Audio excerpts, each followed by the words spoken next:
Қалайсыңдар? Мен қонақтан келдім. Үйге келдім, менің телефон 10%. Бір нәрсе айтайын. Қысқаша, жақсы нәрсе. Бүгін бір адам бізде челлендж қабылдады. Челлендж қабылдағанда сол адамға вообще осы соңғы кезде алған инсайтым сол сила воли дейді, сол нәрсе бар ғой. Чисто сила воли арқылы алысқа бара алмаймыз. Мен түсіндім просто, мен неге челленджді ұзаққа барам, 30 күнде барған кезде қалай бардым, соның барлығын мен бүйтіп қарап тұрсам, сол ақпаратты естідім кітаптан. Потом ойландым өзім, солай ма екен шынымен деп. И қарасам шынымен солай. Қай кезде сен алысқа барасың? Чисто сила воли емес, сен алысқа бармайсың, сен сынып қаласың жарты жолда. Қай кезде, когда сен таңертең, допустим, таңертең тұруды сен удовольствиемен байланыстырасың. Сенде үшін таңертең тұру, 7-де тұру, 8-де тұру, ол бір страданиемен, 7-де тұрсам, ертең күні бойы ұйқым келеді, бүйтіп қалсам, сен алысқа бармайсың, бір күні плотно ұйықтап қаласың.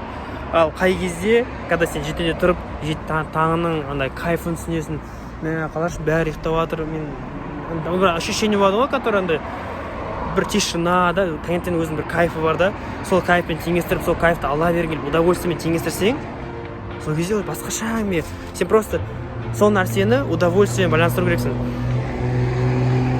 Смотря сенің таңдалған пунктың не нәрсемен теңестіру, удовольствиемен, страданиямен, сол екеуін таңдап алу керек. И барлығын жақсы до конца жеткізу үшін сен удовольствиемен, потому что адам, мы вообще на удовольствие жақсы көреді ғой енді.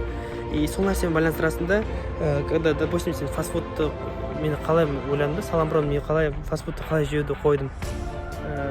Когда мен сол нәрсені, саламброны, андай асқазанның зиян келеді, что асқазанға котлет түседі, шекілеу, до конца піспейді, соның барлығы прям андай әсер етеді деп тұрдым ғой.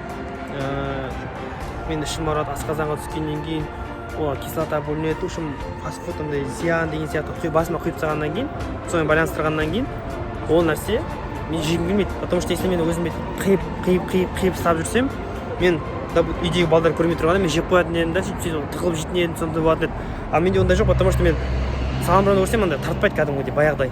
Потому что мен ол кезде удовольствие алдым, күшті жеймін деп. Просто мен оны страданиемен байланыстырып қойдым, и мен өзіме де жақсы болды, түсіндің ба?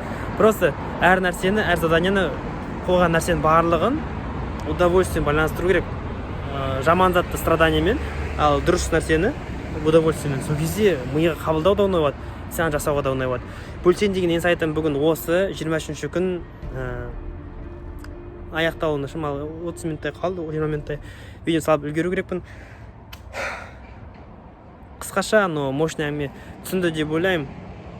Түсінбесем де, значит, оның әлі уақыты келген жоқ. Потом бір қарағанда, может, басқа бірден сол инсайтты, сол ақпаратты көресіңдер. Но бүгінгі маған келген инсайт осы 23-ші күн. Давай дамыңдар, дамуды тоқтатпаңдар. Кеттік. Bottles in a bucket full of ice. Yeah. Better make room, hit a Lambo. Celebrate. Better believe it, I'm a sniper.